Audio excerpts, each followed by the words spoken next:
Hi everyone, welcome back to my channel, and today I'm going to be talking about the Stern-Gerlach experiment.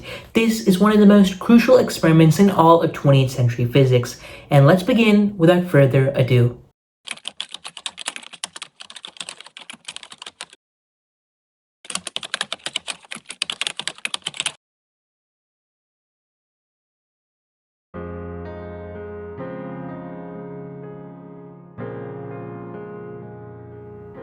In order to understand the silver atom, it is quite inevitable that we talk about its basic properties. But why are we talking about the silver atom in the first place? Well, it's because the silver atom is used heavily in the Stern-Gerlach experiment. So before we talk about the Stern-Gerlach experiment in its entirety, it is important that we talk about the details of the silver atom. So let's start by talking about the number of protons, electrons, and neutrons of the silver atom. There are 47 protons, 47 electrons, and 61 neutrons. The 47 electrons are split up into 2 electrons being the first energy level, 8 electrons in the second energy level, 18 electrons in both the third and fourth energy levels, and last but not least, 1 electron in the fifth energy level. Now, it's important to understand that this last electron plays a major role in the usefulness of the silver atom in the Stern-Gerlach experiment. Now, why is this the case? Well, I'll explain it in a little bit later, but before that, we need to establish 2 pieces of terminology. First, what is a valence electron? A valence electron is any electron on the outermost shell of an atom. So in this case, the last electron, which I refer to, is our valence electron, and it's outlined in red in the image. What about a valence shell? A valence shell is just the outermost shell of an atom. So now that we've established these 2 pieces of terminology, let's answer our question. Now, to answer our question, we need to talk about quantum mechanical spin, which from now on I'll refer to as spin. So what is spin? Well, spin is just the angular momentum of an electron, and all electrons have the property of spin. Or in other words, all electrons have an angular momentum. So does this mean that electrons spin or rotate? Well, no. Electrons don't spin or rotate, but they have an angular momentum, which is called spin. So in other words, electrons don't spin, but they have a property called spin. Now, I know this may seem quite counterintuitive, but we have to accept it as it is. So let's talk about the effects of the property of spin that an electron embodies. So an electron, which has spin, generates a magnetic field. Now, it's important to say that once again, all electrons have spin. So if these electrons create a magnetic field, then don't we have 47 mini magnetic fields in this silver atom because we have 47 electrons?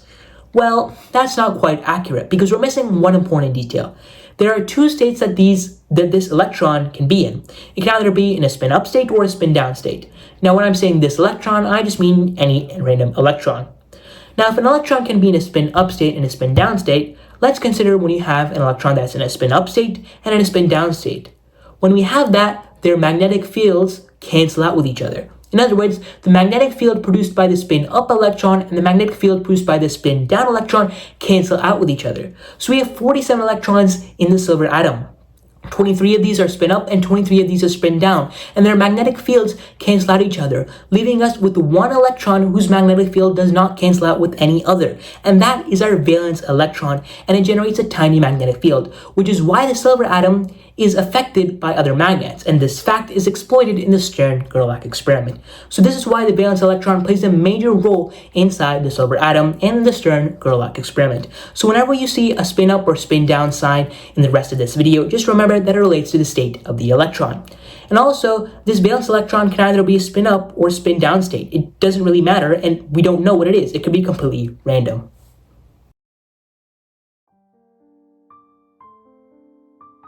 It is now time to talk about the Stern-Gerlach Apparatus, or SG Apparatus for short.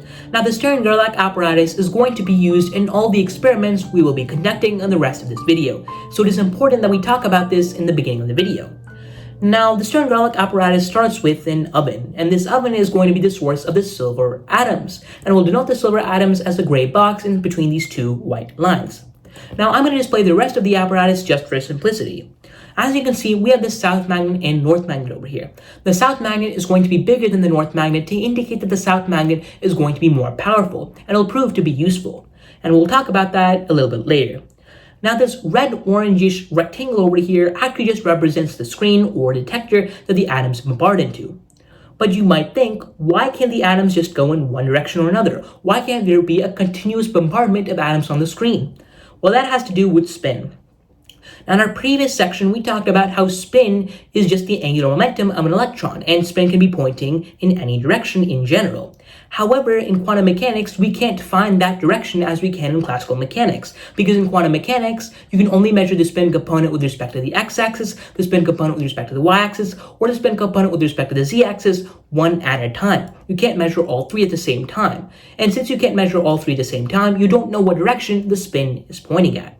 Moreover, when you do actually measure the spin component with respect to the z-axis per se, you only find two possible values, and we call these spin up and spin down. And these two possible values remain when we try to measure the spin component with respect to the x or the spin component with respect to the y-axis.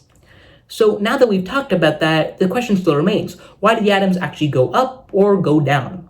Well, it has to do with the valence electrons. I talked about how the valence electrons generate a magnetic field which isn't cancelled out by any other electron in the previous section. And this is for silver atoms specifically.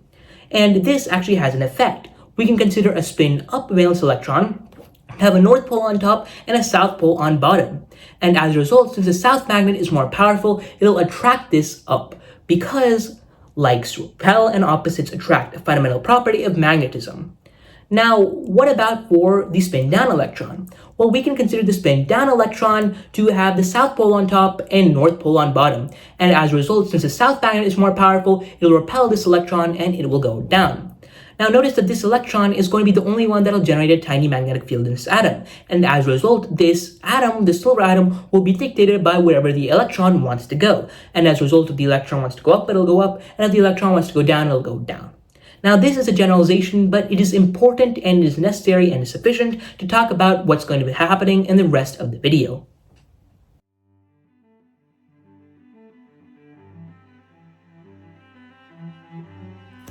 Let's talk about the setup that we'll be using throughout the rest of the video.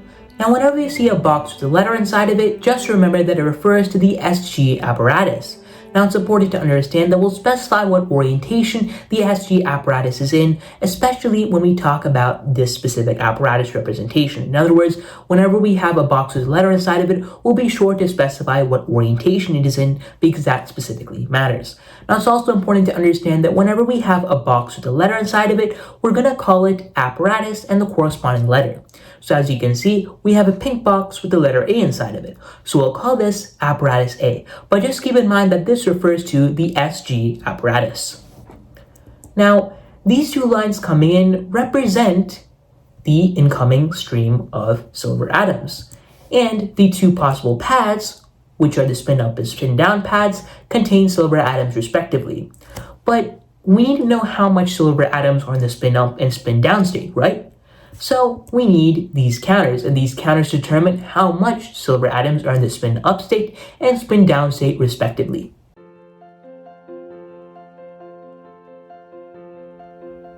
Let's start by taking the setup from our previous section and then building on top of it to get the setup for experiment number 1.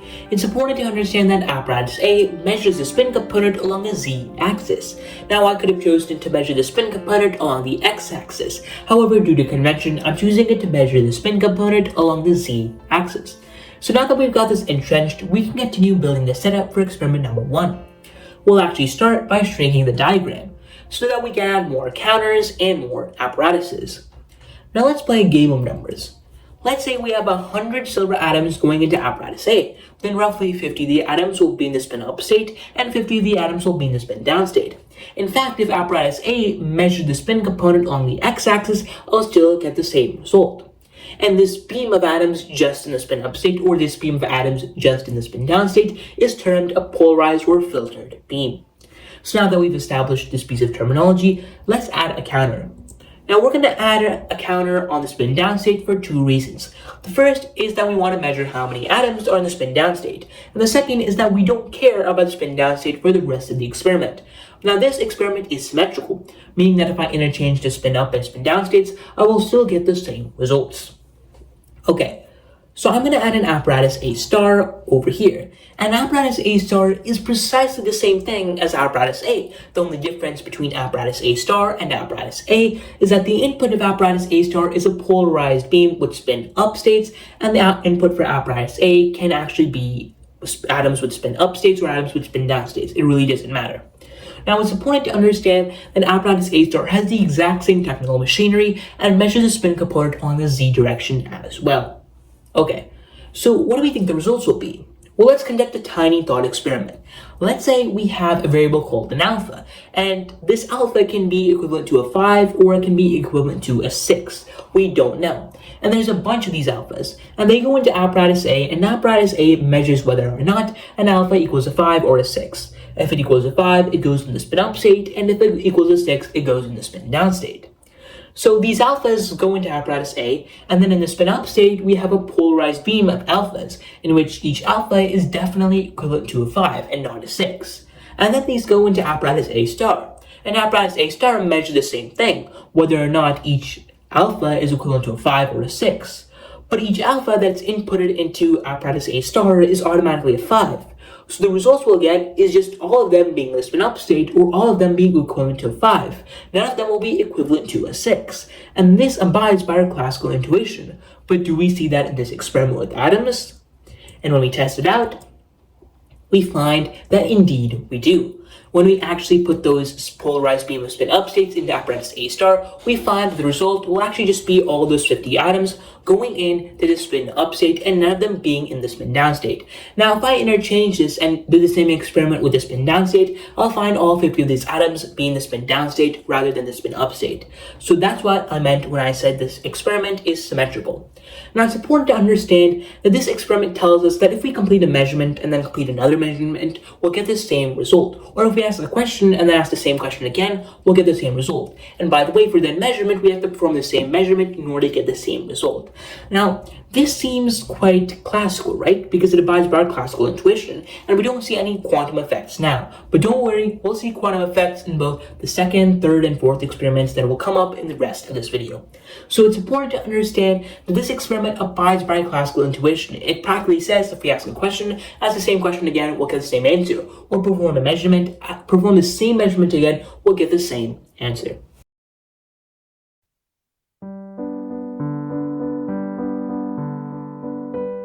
Let's start by talking about our second experiment, but to properly do so, we must perform some modifications to the setup of the first. So let's start by removing apparatus A star, and instead, let's add in apparatus B. Now, apparatus B is precisely the same thing as apparatus A, except it is rotated by 90 degrees and measures the spin component along the x-axis. Now, let's conduct this experiment to see the effects of apparatus B. So, let's say we have 100 silver atoms coming into apparatus A. Then from experiment number 1, we know roughly 50 of these atoms are going to be in the spin up state, and 50 of these atoms are going to be in the spin down state. The 50 atoms in the spin up state are going to go into apparatus B. And when we conduct this experiment, we find that roughly 25 of these atoms are going to be in the spin up state, and 25 of these atoms are going to be in the spin down state. But what's more important is the randomness encoded in here, which I'll get into a little bit. But before that, we have to understand that these results hold for any pair of orthogonal axes, orthogonal meaning perpendicular. Therefore, let's say apparatus A measured the spin component along the y-axis, and apparatus B measured the spin component along the z-axis. Then the result would still hold, or in other words, 25 atoms would still be in the spin up state, and 25 atoms would still be in the spin down state. Okay, so now that we talked about how all configurations of orthogonal axes would still result in the same values of 25 atoms being the spin up state and 25 atoms being the spin down state, we can talk about how randomness is essentially brought into the picture from this experiment. So let's take a particle beta. Let's take this hypothetical particle, we'll call it beta, and it goes into apparatus A, and it's a spin up particle, so it goes up, and it goes into apparatus B. And when it goes into apparatus B, we want to predict whether or not it'll come out as spin up state or spin down state, or whether it'll be in the spin up state or in the spin down state. So can we predict whether or not particle beta will be in the spin up or spin down states? Well, no, in fact we can't. It is a completely randomized process. And this is a fact about quantum mechanics. Randomness is an inherent part of our quantum world, or in the microscopic world itself. So it's important to understand that this experiment tells us about randomness. But why is randomness so special? Because don't we have randomness in our classical world as well? Well, actually we don't. We have pseudo-randomness. So consider a random number generator. A random number generator may seem to generate random numbers, but is essentially just a pseudo-random algorithm running behind the scenes. Or in other words, it's just a very long algorithm that does some complicated tasks in order to give out a number, and then another number, and then another number, and each of these numbers seem to have no similarity with each other, even though they do, and that a process is running behind it. But in quantum mechanics, and in this scenario, there is no process running behind it. It just seems completely random. So this is an inherent fact of quantum mechanics, that randomness is an inherent part of the quantum mechanical world, is brought to us by this experiment.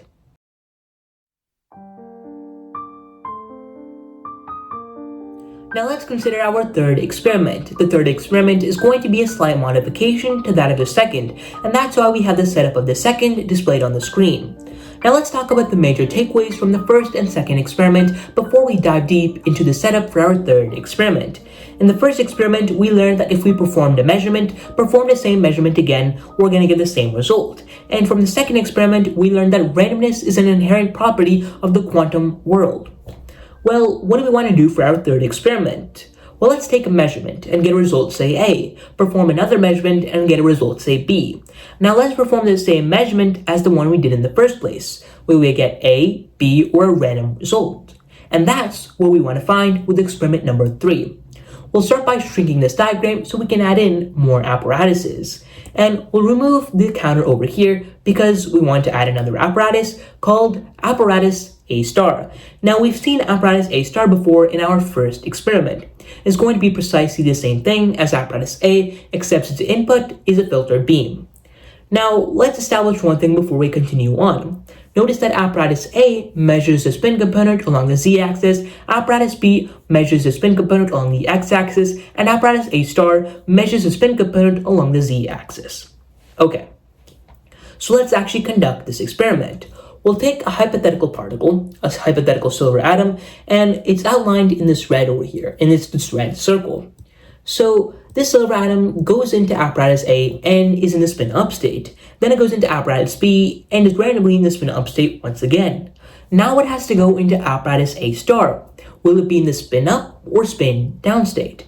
Well, before we actually conduct the rest of the experiment, let's first think about this classically. Now, classically speaking, we know that if we measured it in the first place and found it to be in the spin up state, it should also still be in the spin up state, because B is just something random, so we just randomly get it to be in the spin up state again with respect to the x-axis. But now we're measuring the spin component along the z-axis, and we already did that before. So we should get this hypothetical particle, or this silver atom over here, to be in the spin up state. But when we conduct this experiment, we find that it's equally likely for it to be the spin up state and for it to be in the spin down state. In fact, there's a 50% chance that it's in the spin up state and 50% chance that it's in the spin down state.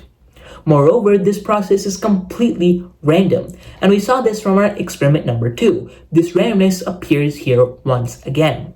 So what's the difference between the setup of this experiment and the setup of the first experiment? Well, the only difference is that we have this apparatus B here, so the act of measuring the system must be affecting it. And this is a realization we draw from experiment number 3. Now, if you're familiar with quantum mechanics, you've probably heard this before. You've probably heard that observing a system affects it. And likewise, we see that if we measure a system, we're actually affecting it. And this is one of the counterintuitive things that we see in quantum mechanics. In a regular macroscopic world, measuring a system doesn't really affect it. However, it does in the quantum world. And this is why quantum mechanics is very counterintuitive and weird. And we find this realization right here in experiment number 3. The act of putting an apparatus B, or the act of measuring the system along the x-axis, actually changes the result, or changes the result of the spin component along the z-axis in some sense. So the act of measuring a system affects it. And this is the key conclusion we have to draw from experiment number 3.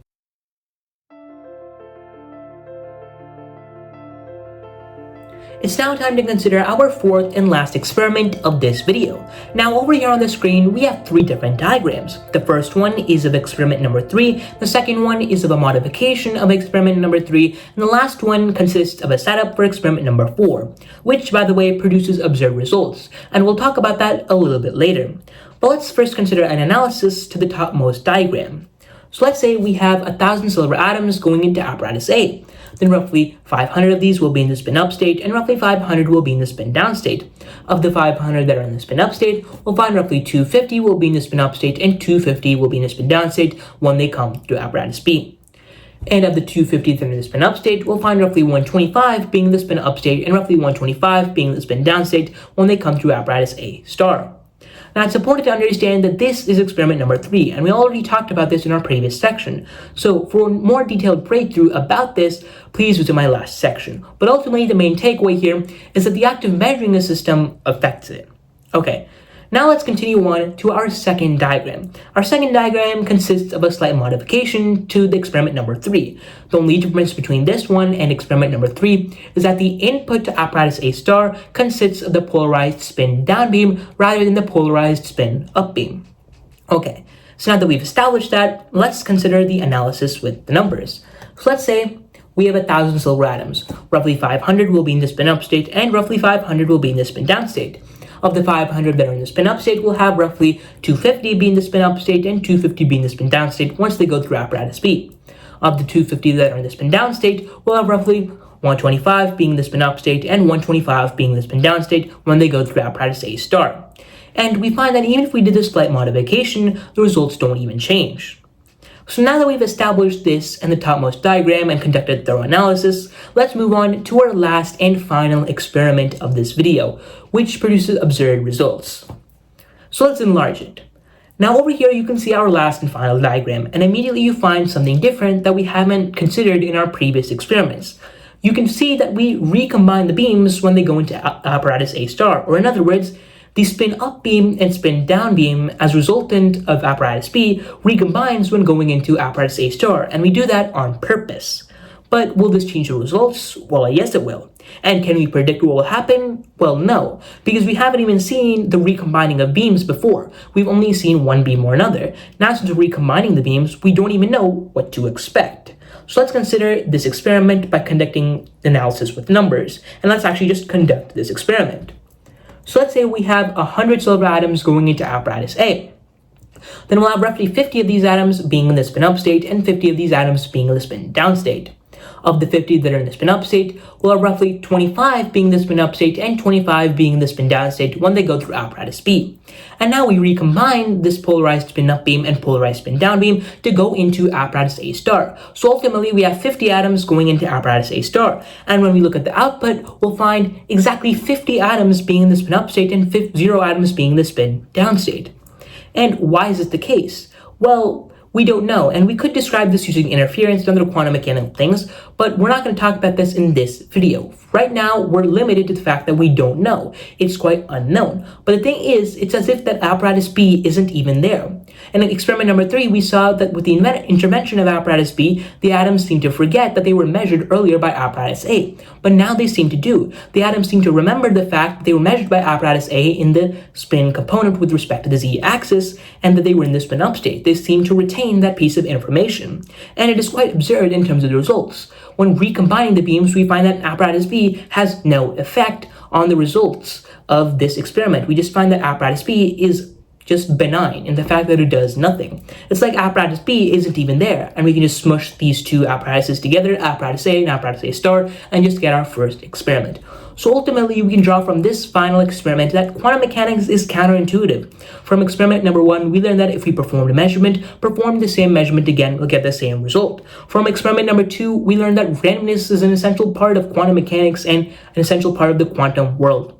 In experiment number 3, we saw the act of measuring a system affects it. And experiment number 4, we can ultimately draw the conclusion that quantum mechanics is counterintuitive.